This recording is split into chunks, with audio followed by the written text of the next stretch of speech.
नमस्कार दोस्तों, स्वागत है आपका एक बार फिर से आपके अपने YouTube channel study with introvert में। आज बात करेंगे हम कि हमारा संविधान सबसे अनूठा क्यों है, अलग क्यों है। देखिए, हमने सिर्फ ये पढ़ा है कि हमारा संविधान बहुत बड़ा विस्तृत और लिखित संविधान है, ठीक है। लेकिन हमारा संविधान सबसे अलग है, अनूठा है, ऐसा क्यों है? तो इसके बारे में हम कुछ विशेष तथ्य आपके बार सामने लेकर आएंगे और जो एग्ज़ाम पॉइंट ऑफ व्यूज़ में आपके लिए एग्ज़ाम में बहुत ही इंपॉर्टेंट होने वाले हैं। तो वीडियो को लास्ट तक देखें और हमारे साथ बने रहें। वीडियो अगर पसंद आए तो वीडियो को लाइक करें, चैनल को सब्सक्राइब करें और अपने दोस्तों के साथ शेयर करें।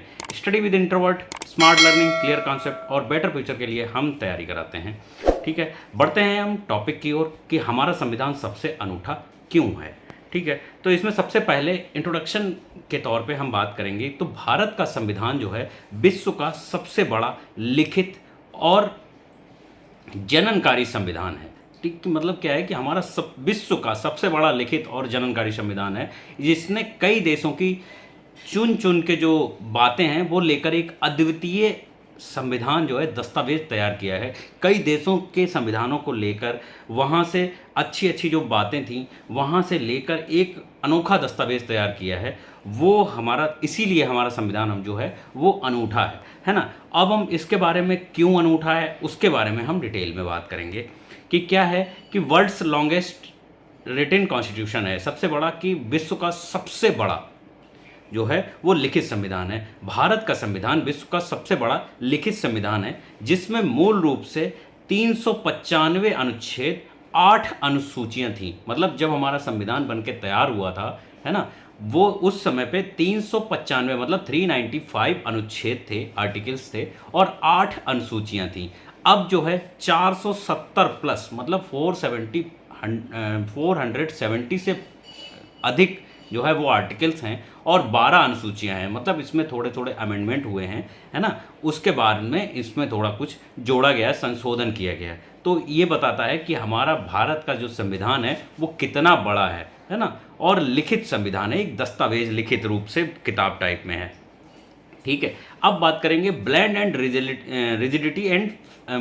ऑफ रिजिडिटी एंड फ्लेक्सिबिलिटी, मतलब जो कठोरता और लचीलापन है उसके बारे में। यह संविधान ना तो पूरी तरह कठोर है और ना पूरी तरह लचीला है। यह संशोधन के लिए 3 प्रकार की प्रक्रिया अपनाता है। कैसे? सरल, विशेष और मिश्रित। जब हमें संशोधन करना होता है तो उसमें 3 प्रकार की प्रक्रिया होती है। एक होती है सरल, एक होती है विशेष प्रक्रिया और एक होती है मिश्रित प्रक्रिया। तो इसमें जब हमें कोई संशोधन करना है तो सरल वाले में क्या, कुछ जो नियम हमारे कानून हैं उनमें जो है अमेंडमेंट करना आसान होता है, वो इजी प्रक्रिया में आते हैं। कुछ हमारे आर्टिकल्स ऐसे हैं जिनमें संशोधन करना है तो उसके लिए विशेष अनुमति लेनी पड़ती है, तो वो होते हैं विशेष मतलब अमेंडमेंट में शामिल होते हैं। उसके बाद में आते हैं मिश्रित, जो मतलब जिसमें संसद भी आती है, न्यायपालिका भी जुड़ती है, कार्यपालिका भी जुड़ती है, ये तीनों जुड़ते हैं तब उसके बाद में उसमें अमेंडमेंट हो पाता है। इसलिए हमारा जो संविधान है वो कठोर भी है और लचीला भी है।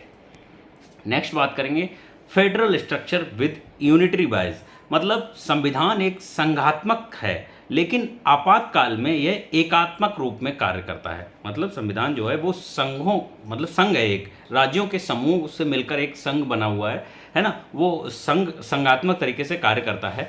और क्या है कि जब कोई इमरजेंसी आती है तो वो एक एकात्मक रूप में कार्य करता है कि मतलब हमारा जो संविधान है उसके थ्रू एक कोई निर्णय लिया जा सकता है। इसलिए इसे फेडरल विद यूनिटरी बायस कहा जाता है कि मतलब एक इमरजेंसी, अगर कोई जैसे कोरोना वायरस आ गया उस समय पे अगर कोई राज्य सरकार चाहे तो इसको कहे कि हम जो है आपातकाल नहीं लगा सकते, हमने जो है लॉकडाउन लगाने का वो प्रावधान किया गया था कि सारे राज्यों में लॉकडाउन लगेगा, है ना। तो वो क्या था, वो केंद्र की ओर से एक निर्णय आया था। अब क्या है कि अगर कोई राज्य चाहे कि इसमें हम जो है लॉकडाउन नहीं लगाना चाहते अपने राज्य में, तो ऐसा नहीं है। तो ये कहलाता है कि हमारा जो संविधान है वो संघात्मक तो है लेकिन आपातकाल के समय में वो एकात्मक रूप से कार्य कर सकता है। इसलिए इसको क्या कहा जाता है, फेडरल विद यूनिटरी बाइज, है ना, इसको बोला जाता है। नेक्स्ट आता है parliamentary form of government. Parliamentary form of government में आता है कि भारत में संसदीय प्रणाली है जहां पर कार्यपालिका, विधायिका के प्रति उत्तरदायी होती है, और प्रधानमंत्री जो है वो सरकार का प्रमुख होता है, कि मतलब जो कार्यपालिका है वो विधायिका के प्रति उत्तरदायी होती है। और इसमें जो है वो प्रधानमंत्री जो होता है वो सरकार का प्रमुख होता है। जो प्रधानमंत्री चाहता है वही, मतलब कुछ भी अगर निर्णय लिया जाएगा तो प्रधानमंत्री के आदेश पे ही लिया जाता है। नेक्स्ट आता है स्ट्रॉन्ग एंड क्लियर प्रियम्बल। मतलब हमारे संविधान की जो प्रस्तावना है, प्रियम्बल है, वो संविधान की प्रस्तावना देश के उद्देश्य और आत्मा को व्यक्त करती है, कि मतलब देश का जो उद्देश्य है, उसकी जो आत्मा है उसको व्यक्त करती है। इसमें आता है संपूर्ण प्रभुत्व संपन्न समाजवादी पंथ निरपेक्ष लोकतंत्रात्मक गणराज्य। ये हमारे संविधान की प्रस्तावना में कुछ शब्द जो है वो लिखित हैं। इससे हमारा पूरा देश का जो है भविष्य है, जो प्रेजेंट है, वो फ्यूचर है या पास्ट है, इसमें सब कुछ समाहित हो जाता है। कि संपूर्ण प्रभुत्व की बात करते हैं, संपन्न समाजवादी पंथ निरपेक्ष लोकतंत्रात्मक गणराज्य है हमारा देश, है ना। तो ये स्ट्रॉन्ग प्रियम्बल है, इसमें सब कुछ एक स्ट्रॉन्ग और क्लियर लिखा हुआ है, स्पष्ट है, और मतलब एकदम मजबूत टिकाऊ जो है वो हमारा संविधान है।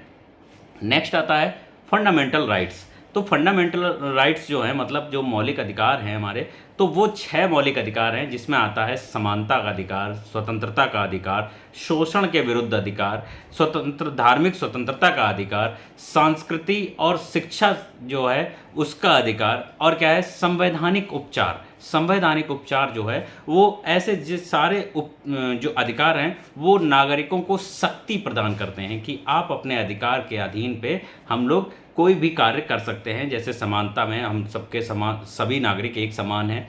स्वतंत्रता का अधिकार कि हम जो चाहें वो कर सकते हैं, हम एक स्वतंत्र नागरिक हैं, शोषण की हमारा शोषण नहीं किया जा सकता। धार्मिक स्वतंत्रता है कि हम अपने धर्म के कोई भी धर्म अपना सकते हैं, और किसी भी धर्म में रहकर हम जो है इंडिया में नागरिक हैं, इंडिया के, भारत के नागरिक हैं, है ना। संस्कृति अपनी हम दिखा सकते हैं, शिक्षा लेने का अधिकार है हमारा, संवैधानिक उपचार की हमें जो है स्वतंत्रता मिली हुई है। तो ये नागरिकों को एक विशेष शक्ति प्रदान करते हैं, और ये हमारे फंडामेंटल राइट्स के अंदर आते हैं। नेक्स्ट आता है फंडामेंटल ड्यूटीज़, जो मौलिक हमारे कर्तव्य हैं उनके बारे में बात करते हैं। तो 11 मौलिक कर्तव्य हैं जो कि 42वें संशोधन में ये जोड़े गए थे। इसमें क्या है, नागरिकों को उनके सामाजिक और राष्ट्रीय उत्तरदायित्व की याद दिलाते हैं। नागरिक जो हैं वो राष्ट्र के प्रति कितने मतलब उत्तरदायी होना चाहिए, उनको ईमानदार होना चाहिए, राष्ट्र ध्वज हो गया उसका सम्मान करना चाहिए, जो राष्ट्रगान है उसकी हमें सम्मान करना चाहिए,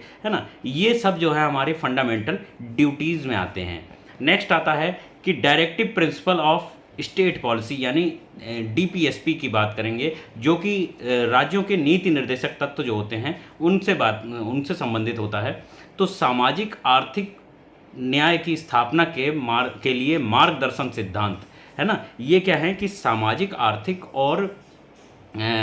आर्थिक न्याय की स्थापना के लिए जो मार्गदर्शक सिद्धांत हैं वो कहलाते हैं नीति निर्देशक तत्व। और ये जो हैं लिखित हैं कहाँ पे, अनुच्छेद 36 से लेकर अनुच्छेद 51 के बीच में इनका पूर्णतः वर्णन किया गया है।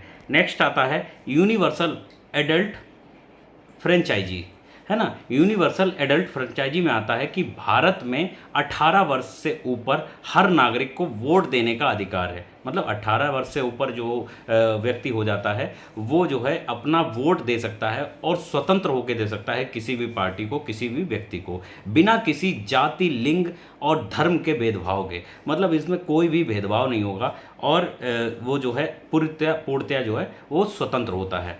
नेक्स्ट आता है सेक्युलर स्टेट। सेक्युलर स्टेट का मतलब आता है कि भारत एक धर्मनिरपेक्ष राज्य है जहां पर सभी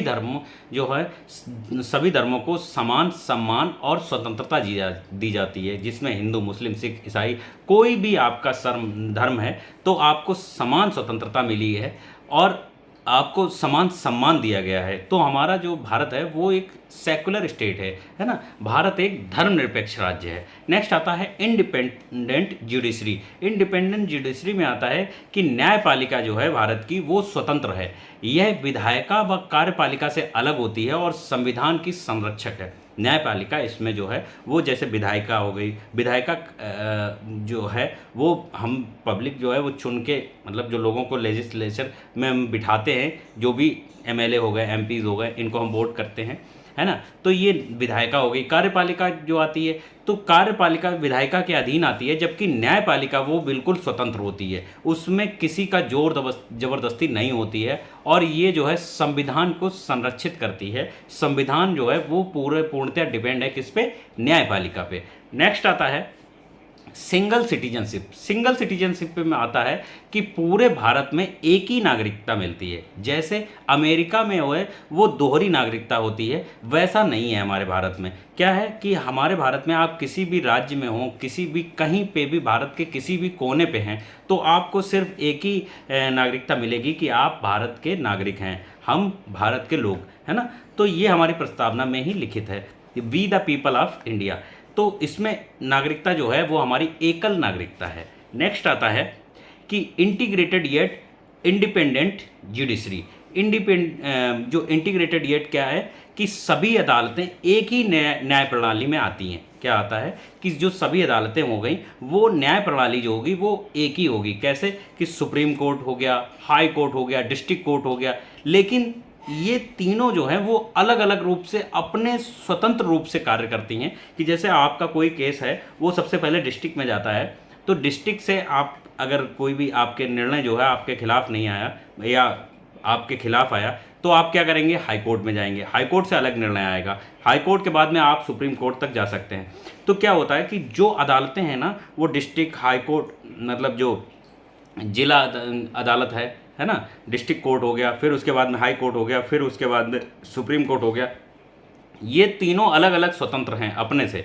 इसमें क्या है कि वो जो निर्णय लेंगी वो एकदम स्वतंत्र तरीके से लेंगी, अपने इच्छा अनुसार लेंगी, और आपके मतलब जो भी कार्य होंगे उस संविधान सबके लिए बराबर है। तो आप जो है निर्णय के लिए कोई किसी भी तरीके से कोई भी बाध्य नहीं है, कोई भी कोर्ट, है ना, चाहे वो डिस्ट्रिक्ट हो गया, चाहे वो सुप्रीम हो गया, चाहे वो हाई कोर्ट हो गया। तो ये जो है आती जरूर एक ही न्याय प्रणाली में, लेकिन है पूर्णतः एक इंडिपेंडेंट, मतलब स्वतंत्र हैं, है ना। नेक्स्ट आता है इमरजेंसी प्रोविजंस। तो इमरजेंसी प्रोविजंस में क्या होता है कि संविधान में 3 प्रकार की आपातकाल व्यवस्था की गई है। कौन कौन सी? राष्ट्रीय, राज्य और वित्तीय। मतलब यह इसे विशेष बनाता है कि राष्ट्रीय एक इमरजेंसी हो गई, एक हो गई राज्य की इमरजेंसी हो गई, और क्या है, वित्तीय आपातकाल। तो मतलब ऐसी आपातकाल कोई भी सिचुएशन आती है तो आप जो है इमरजेंसी लग जाती है। इसमें संविधान में ये पूर्णतः लिखित है कि इमरजेंसी प्रोविजंस इसमें दिए गए हैं। नेक्स्ट आता है क्वासी फेडरल नेचर। ये हमारे संविधान जो है ना वो एकदम से पूर्णतः इतने विद्वान लोग बैठे हुए थे कि उन्होंने उस समय जब 24 जनवरी 1949 को ये 24 जनवरी 1950 को जब ये बन के तैयार हुआ था, तब उन्होंने आज से कितने साल पहले, 50 और 75 साल पहले उन्होंने आज का भविष्य तक उन्होंने सब कुछ बता दिया था। उसमें लिखित था ये सब। मतलब इतने विद्वान लोग बैठे थे कि ऐसा भी हो सकता है, वैसा भी हो सकता है, ये भी आगे सिचुएशंस हो सकती हैं। उन्होंने क्या था, भविष्य को सोच के उस समय लिखित दे दी, और आज तक वो संविधान हमारा चला आ रहा है। समझिए कितने विद्वान लोग होंगे। तो क्वासी फेडरल नेचर की बात करते हैं कि भारत ना पूरी तरीके से संघात्मक है और ना पूरी तरीके से एकात्मक है।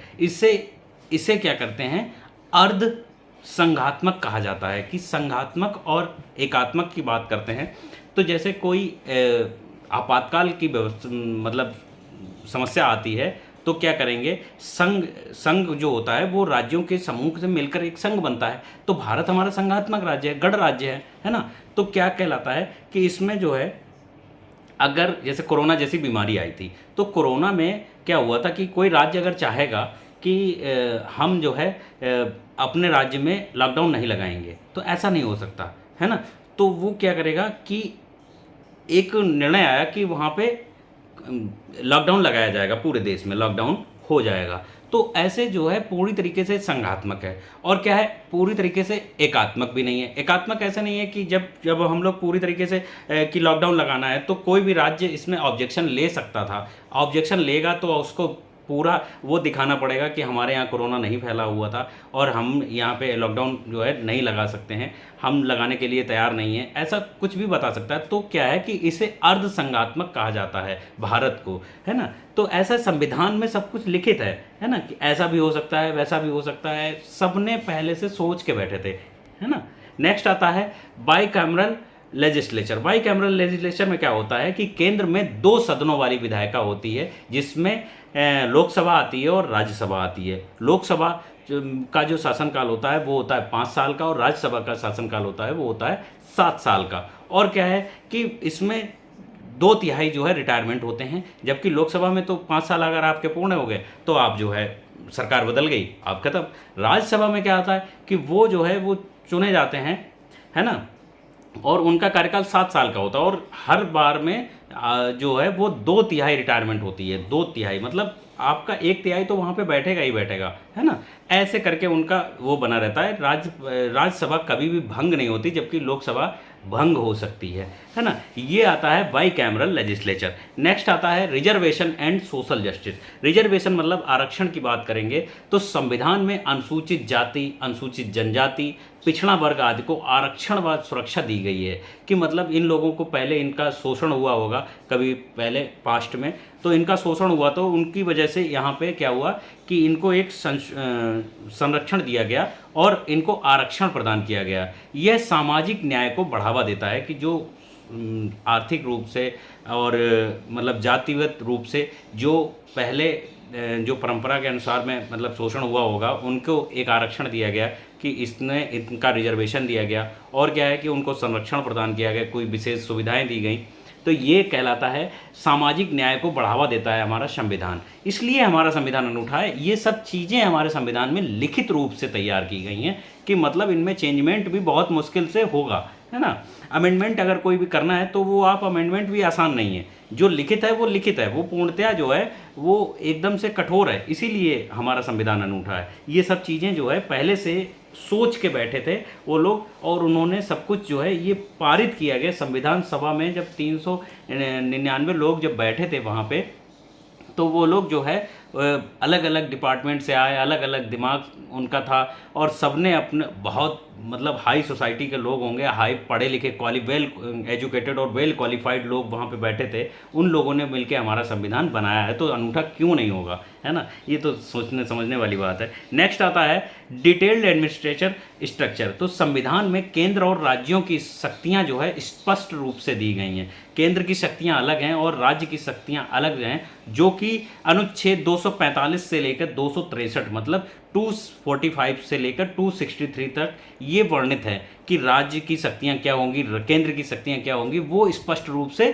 दी गई हैं। नेक्स्ट आता है पंचायती राज सिस्टम। पंचायती राज में आता है कि 73वें संविधान संशोधन द्वारा त्रिस्तरीय पंचायत व्यवस्था बनाई गई। यहाँ से ग्राम स्तर तक लोकतंत्र फैलाया गया।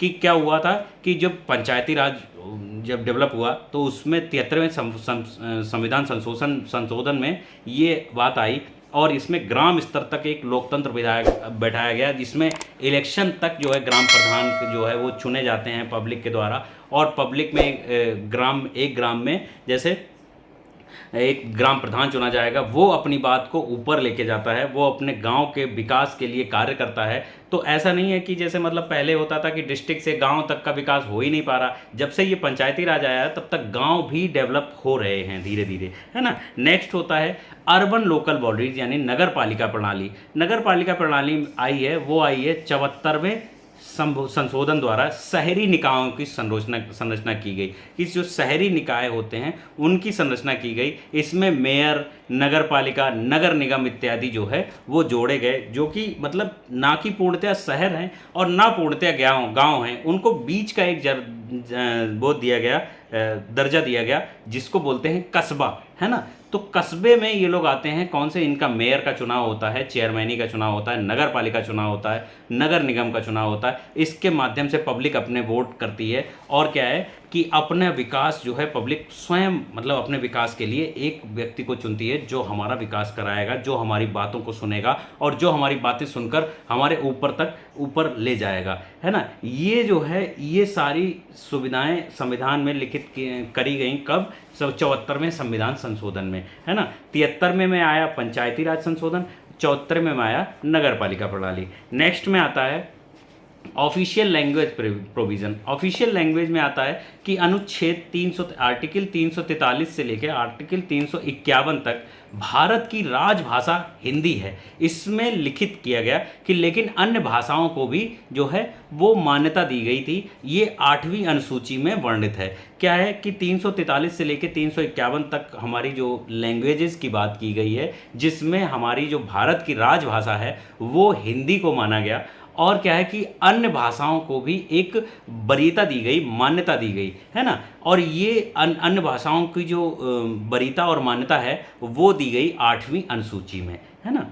नेक्स्ट आता है राइट्स ऑफ माइनॉरिटीज़। जो अल्पसंख्यक हैं उनके बारे में बात करेंगे कि तो अल्पसंख्यक में जैसे धार्मिक हो गए, भाषाई हो गए और सांस्कृतिक अल्पसंख्यकों को विशेष संरक्षण दिया गया। जो अल्पसंख्यक हैं जिनकी मतलब जो आबादी है, जनसंख्या है वो कम है और एक विशेष जगह पर एक रहते हैं वो लोग, है ना, तो इनको एक विशेष संरक्षण दिया गया। ये अनुच्छेद 29 व 30 में ये वर्णित है ना। ये आता है राइट ऑफ माइनॉरिटीज मतलब अलग अल्पसंख्यकों के अधिकार की बात करते हैं। नेक्स्ट आता है यूनिफॉर्म सिविल कोड यानी यूसीसी की बात करते हैं और डायरेक्टिव गोल जिसको बोलते हैं। तो इसमें आता है संविधान में राज्य को निर्देश है कि समान नागरिक संहिता लागू करें। मतलब जो संविधान में एक उल्लेख है कि राज्यों में हर राज्य में एक समान नागरिक संहिता होनी चाहिए, उसको लागू करना चाहिए जिससे सभी धर्मों के लिए समान कानून बैठे। ऐसा नहीं है कि अलग धर्म है कि कोई भी विशेष धर्म को एक विशेष कानून दिया गया, ऐसा नहीं होता है। हर धर्म का एक समान कानून है, हर व्यक्ति जो है यहाँ पे स्वतंत्र है। नेक्स्ट आता है fundamental right to constitution remedies, है ना। अनुच्छेद आर्टिकल 32 में डॉक्टर अंबेडकर ने इसे संविधान की आत्मा कहा है और नागरिकों को अदालत जाकर अपने अधिकारों की रक्षा करने का अधिकार देता है। आर्टिकल 32 है ना। इसमें फंडामेंटल राइट्स हैं ये कि हम जो है अपने अधिकारों की के लिए हम लड़ सकते हैं और कानूनन जो है कार्रवाई कर सकते हैं, है ना। नेक्स्ट आता है इलेक्शन कमीशन यानी चुनाव आयोग जो है वो एक संवैधानिक संस्था है और स्वतंत्र व निष्पक्ष चुनाव कराने की ये जिम्मेदारी रखती है। तो ये भी हमारे संविधान में लिखित है कि इलेक्शन कमीशन का वर्क क्या है ना। इलेक्शन कमीशन गठित होता है, इलेक्शन कमीशन ही सारे ऊपर से हाई लेवल टू लोअर मतलब लोकसभा का चुनाव, राज्यसभा का चुनाव, लोकसभा का चुनाव, विधानसभा का चुनाव और इसके बाद में ग्राम पंचायत और नगर पालिका, ये सारे चुनाव जो है वो कराती है कौन, इलेक्शन कमीशन। नेक्स्ट आता है कंट्रोलर एंड ऑडिटर जनरल मतलब कैग जो होती है वो एक लोक लेखा संरक्षक है जिसमें सरकार के व्ययों की निगरानी की जाती है। कि मतलब जो सरकार जो है ना जो जितना खर्च करती है, जैसे कोई भी हमारा अभी सरकार जो है कोई लड़ाकू विमान खरीद रही है या कुछ भी जो बाहर से खरीदना व्यय करती है, जितना भी खर्चा करती है ना सरकार, उसके ऊपर निगरानी रखता है कौन, कैग हमारा, ठीक है। नेक्स्ट आता है स्पेशल प्रोविजंस फॉर स्टेट्स मतलब स्पेशल प्रोविजंस में आता है जैसे जम्मू कश्मीर में पहले अनुच्छेद वो धारा 370 लगा था, अब अनुच्छेद 370 हटा दी गई है और नागालैंड आदि को विशेष दर्जा दिया जाता है। विशेष राज्यों का इसमें इनको दर्जा दिया गया था, ये कहलाता है स्पेशल प्रोविजंस फॉर स्टेट।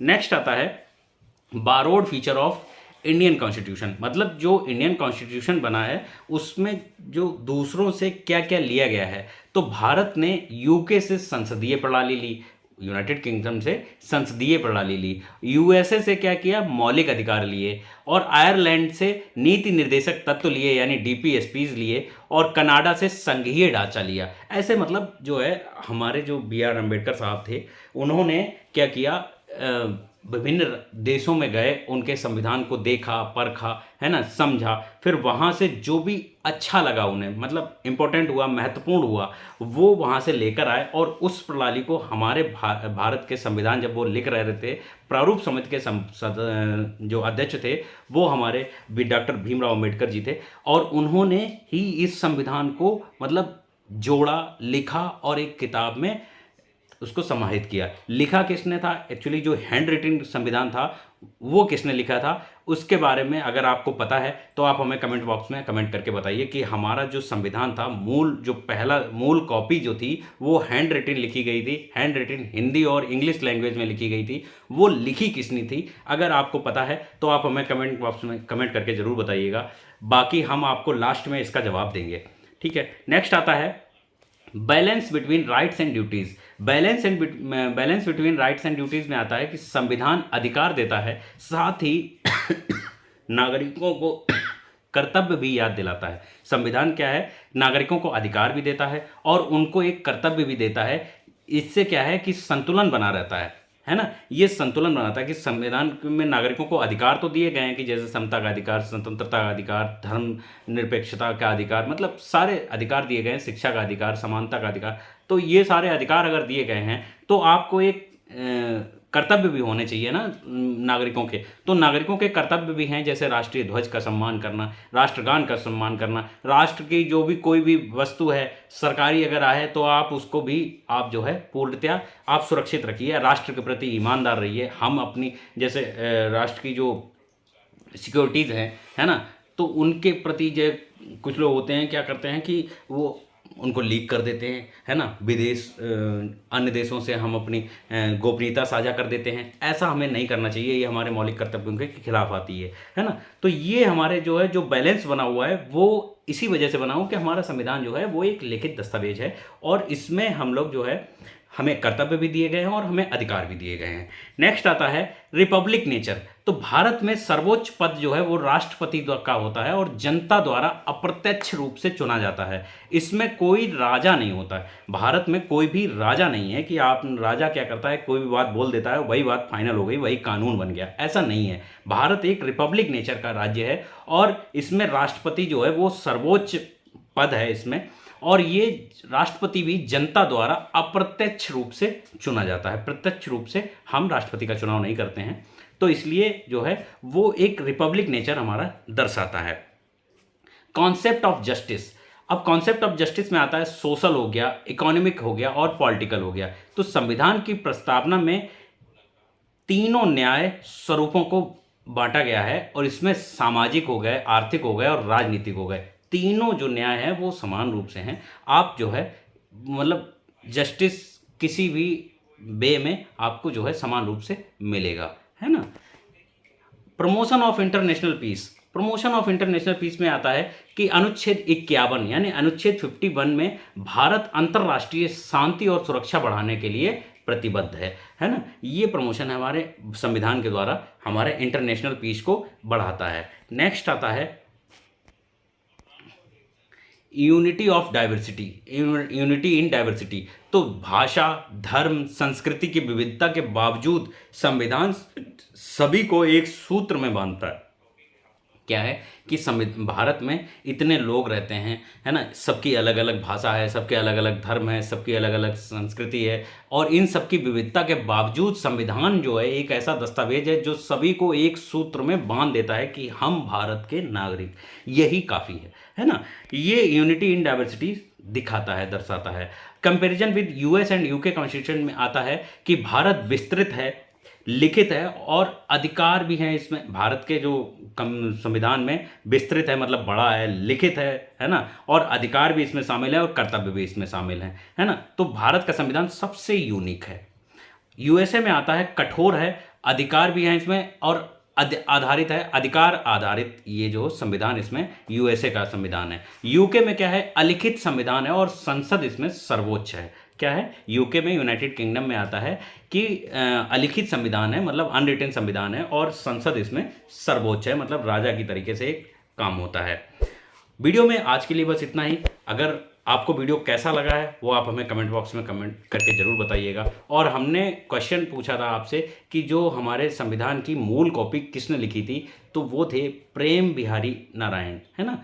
इन्होंने संविधान की मूल कॉपी लिखी थी हिंदी और इंग्लिश कॉपी में। तो वीडियो अगर अच्छा लगा हो तो वीडियो को लाइक करें, कमेंट में हमें कमेंट करके बताएं कि कहाँ पे आपको कोई डाउट अगर लगा हो तो वो आप हमें कमेंट करके हमसे पूछ सकते हैं। किस टॉपिक पे आपको वीडियो चाहिए, कौन सा आपको मतलब कोई स्पेशल टॉपिक अगर आपका हो तो आप हमें बता सकते हैं। ठीक है, वीडियो में आज के लिए बस इतना ही। और अगर वीडियो अच्छा लगा हो तो वीडियो को लाइक करें, चैनल को सब्सक्राइब करें और कमेंट बॉक्स में हमें कमेंट करके ज़रूर बताएं। ठीक है, और चैनल को सपोर्ट करें। Thanks for watching, thank you. Video में मिलते हैं नेक्स्ट वीडियो में, तब तक के लिए थैंक यू।